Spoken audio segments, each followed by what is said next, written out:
Nestling in the narrow streets around the Piazza della Rotonda, the Pantheon is like a giant tree trunk which betrays its age through its exposed rims.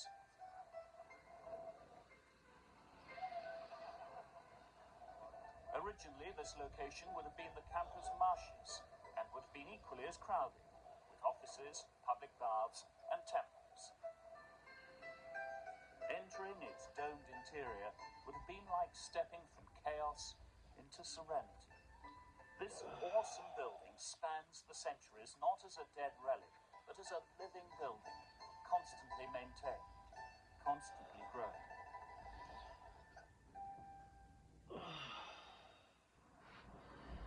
It was built as a pagan temple by the Emperor Hadrian in 126 AD.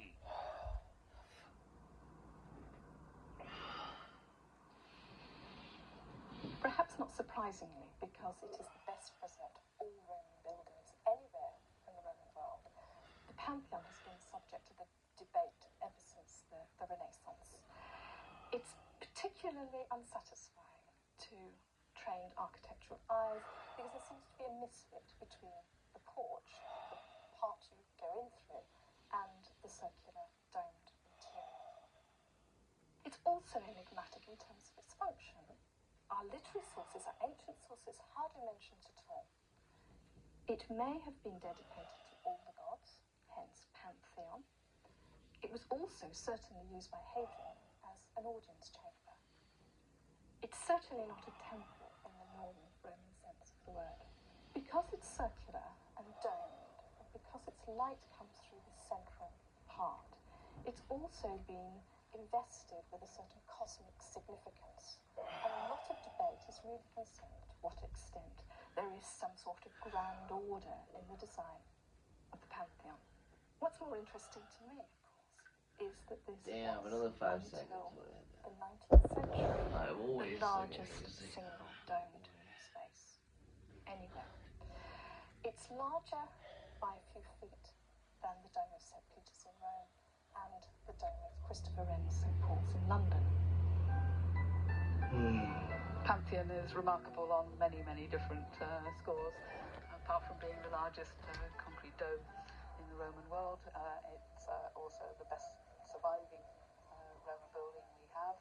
It's situated right in the middle of the field of Mars. So the Pantheon, which looks out onto all this space, would be the sort of place where the emperor could sit in state, surrounded by statues of the gods and his ancestors in the niches all around the walls and the whole court. In the popular mind, Hadrian is best remembered for the wall, which spans the ancient border between Britain and Caledonia, a practical rough brick structure along which Roman soldiers would patrol. Yeah, it just was pushing. Nothing could be more different than the Pantheon, truly Hadrian's great gift to the world. Originally, it was built by Agrippa in 27 BC. Hadrian had this structure demolished, however, and after building the redesigned Pantheon, remembered Agrippa's original building by carving his name across the new one struct. For centuries, this led to confusion over the identity of the Pantheon's architect and its date. It is a stunningly impressive structure today, despite missing the bronze, which would have originally lined its roof. The bronze beams, which had once supported the porch roof, went to St. Peter's Basilica in the Vatican, requisitioned by Pope Urban VIII for Bernini's Baudicino.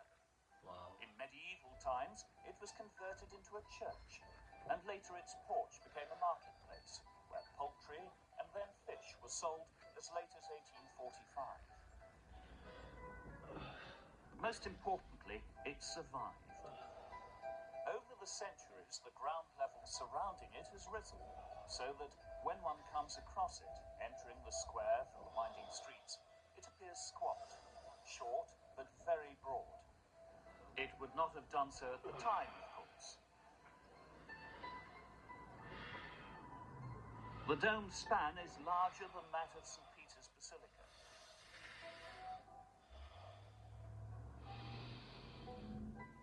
It Its oculus lets in just the right amount of light to give the interior an ethereal quality. At the rear can be seen friezes from the Basilica of Neptune, which adjoins it, but elsewhere are Christian chapels and tombs. Italian kings are buried here, and so are artists, including the great Renaissance painter Raphael.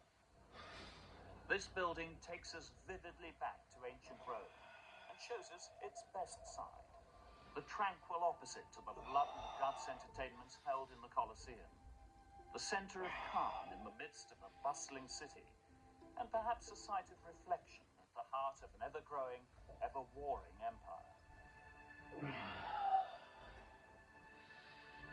Alright. Let's go make something to eat. Maybe a protein smoothie or something. But this has been pretty awesome. And that might be the end of my workout for today. I don't know. At least for this workout, I've already ended it, so it's gonna be the end of this one. Nice little, just over 20-minute workout. And yeah. Something to do while the snow is coming down today.